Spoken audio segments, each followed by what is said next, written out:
Welcome back to the Humane Society of Southern Arizona Speak for Animals Telethon on the Morning Blend. The Humane Society Public Relations Coordinator, Sarah, is here along with Laura and her cat Meow Meow and Marcella with her dog Domino to share why these two animals have such a special bond. Oh, look at these adorable little cuties. I wanted to say cats, but they're not. It's a cat and a dog. Now, Sarah, I want to go right into, you take pictures. And pictures that have go on the Instagram and Facebook and everything like that, and that helps for adoption, right? Yeah, social media is a very powerful platform that enables us to spread the word about pets that need homes, things that are taking place right here in our community, and really what our organization is all about. So it's a wonderful, wonderful tool that we use. Not only does it engage people, but it empowers them to interact. If you go to our Facebook, which is facebook.com/HSSSAZ, you'll see that people ask questions, and not only do we respond, but people in the community. We have 28,000 followers, and it really is, in the most fundamental sense, a big family that spreads information and really communicates very well. And Sarah, do you take pictures of every pet that comes in? We take a lot of pictures of special pets, like Domino and Meow Meow were with us for quite a while. Okay. And we really strive to promote the animals that really need a lot of help. So that's my main focus. And Laura, you adopted Meow Meow. Yes. All right, tell us about your experience with working with the Humane Society, and why did you choose Humane Society?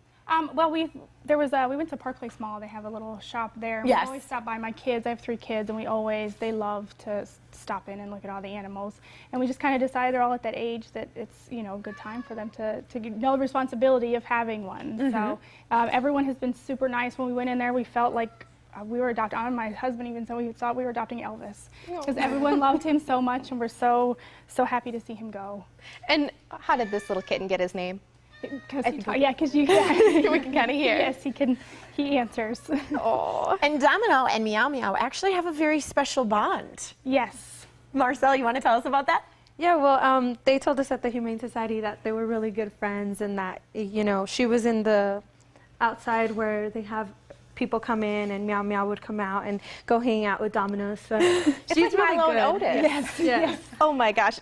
And Marcella, why did you adopt Domino, and what does she mean to you? Well, I adopted her because when I got there, I saw her, but I didn't pay too much attention to her, and I walked by. But when I came back out, my mom was like, I like her. She looks like she needs some love and some care, and she just looked really happy when she saw us. So we decided, that's who we're choosing, and she's been great to us, and everybody loves her. She's so tame. I love how relaxed they both are, just hanging out with their best buds. Now, Marcella, did you donate, or did you adopt from the actual Humane Society, or did you also adopt from Posh? No, the Humane Society? You did? Okay, because there's different options, and I want to make sure that all of our viewers know that, Posh is at La Encantada and at Park Place Mall, and they can adopt pets there. Yeah, we have a big effort to bring the pets to the people. So not only do I have our off-site locations, like you mentioned, Posh, but we're at a number of PetSmarts, and we're always having special events. And I actually got the opportunity to stop by the Humane Society and pay Crystal, one of the behavioral specialists, a visit. So take a look. I am in the Adoption Center of the Humane Society, and I'm with Crystal, who is going to talk to us a bit about the importance of adoptions here at the Humane Society. Yes. Yeah, so one of the main reasons we exist as a shelter is because of our adoption lobby. If we didn't have adoptions, we wouldn't exist as a shelter. So we need a way to get these animals into homes that were once unwanted or potentially never had a home, into that forever home that they can live out their life. And how many animals are we talking about a year? Hundreds of animals, dogs, cats, kittens, guinea pigs, rabbits, not just dogs and cats. We have all exotic types too with the Which rabbits. I think is a misconception about the Humane Society, because we mostly hear about the dogs and the cats. Right, exactly. And we'll also get rats, mice, and so people can call in and check to see if we have any of those exotic animals rather than just the dogs and cats. And why are donations so important to the Humane Society? Yeah, that's another thing. So without donations, being a nonprofit, we would not exist as an organization. So with those donations, they can specify where they want to go to specifically in a area in the organization or just make a general donation. We're going to use them, and all those funds go back to the animals in the shelter. One of my favorite funds that they go to is the Second Chance Fund. Okay. And that's a fund where it specifically goes to animals that have extensive medical care.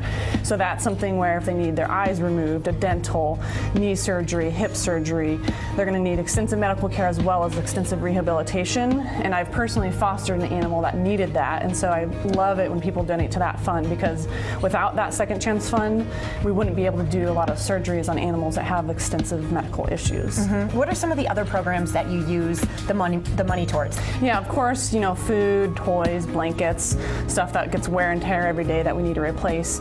Another thing is treats for our Cannon College training program here. We have volunteers that come in, train our shelter dogs, help them become more adoptable. So those treats will specifically be used to the dogs to work in that training program. You know, a lot of people, when they think of adopting a pet, they go to a breeder. Tell us why they should come to the Humane Society first before automatically going to a breeder. Yeah, so the Humane Society, if you come here and support and adopt an animal, you're supporting your local community, but you're also providing a home for the animal that once did not have a home. So you're helping in retrospect get a dog off the streets because someone's brought it in and you're finding them that home, as well as then creating space for us to move more dogs over into the adoption lobby and continuing to provide homes to the dogs that do not have those homes. And being a shelter as well, we don't only have mixed mutts in our shelter. We have purebreds that come along as well because someone buys them from a breeder and doesn't want them, and so we get those as well. And talk about the process of adopting an animal. Yeah, so people come in, we give them the opportunity to just take a look at the dogs and cats and see which one catches their eye. And at that time, if they see one they really like, they'll bring up the color picture to the lobby, and then we'll go over all the information of that animal. Of course, if it's a stray, we're not going to necessarily have information, but if it's an owner-released animal, we're going to be able to provide that information and make sure we pair the right animal to the right home. And I think that's the most important step, is getting that right animal to that right home rather than just based on looks. And if someone has never had a pet before in their life, do you kind of coach them on really the responsibilities of taking a pet home with you? Right, yeah, that's a big step, especially for a first-time pet owner. And so we provide them with a packet of information that they go home, so they have lots of homework, as well as on our website we have links to different problems. If they're having issues at home, they can use that as a resource to go to and find out, okay, my dog's chewing or my cat's not mixing in with my other cats, how do I help them coexist? And so those resources online will help provide that information, as well as calling us and us being able to provide that information, being a resource to them over the phone as well. And if people were interested in more information and they wanted to see what was available for adoption, go online. What's the website? Yeah, online, www.hssaz.org, and then there's a link, Adopt a Pet, that will show all of our available animals up for adoption. Excellent. Thank you so much, Crystal. Yeah, thank you. As the largest nonprofit in Southern Arizona, the Humane Society of Southern Arizona thrives because of you. Any donation, big or small, will go to help pets and the people who love them. Call and make a donation of any amount right now to be entered to win a basket jam-packed with treats, toys, HSSA flair, and more. You can pick between a dog or a cat basket of your choice. Winner will be announced on Friday. Call 881-7401. That's 881-7401. You can also make a donation online by visiting hssaz.org/telethon. That's hssaz.org/telethon. Coming up on the Speak for Animals Telethon, we will meet the co-founder of Freedom Smoke USA, who has a special presentation to the Humane Society. And we'll find out why the work the Humane Society does is important to his family. We'll be right back.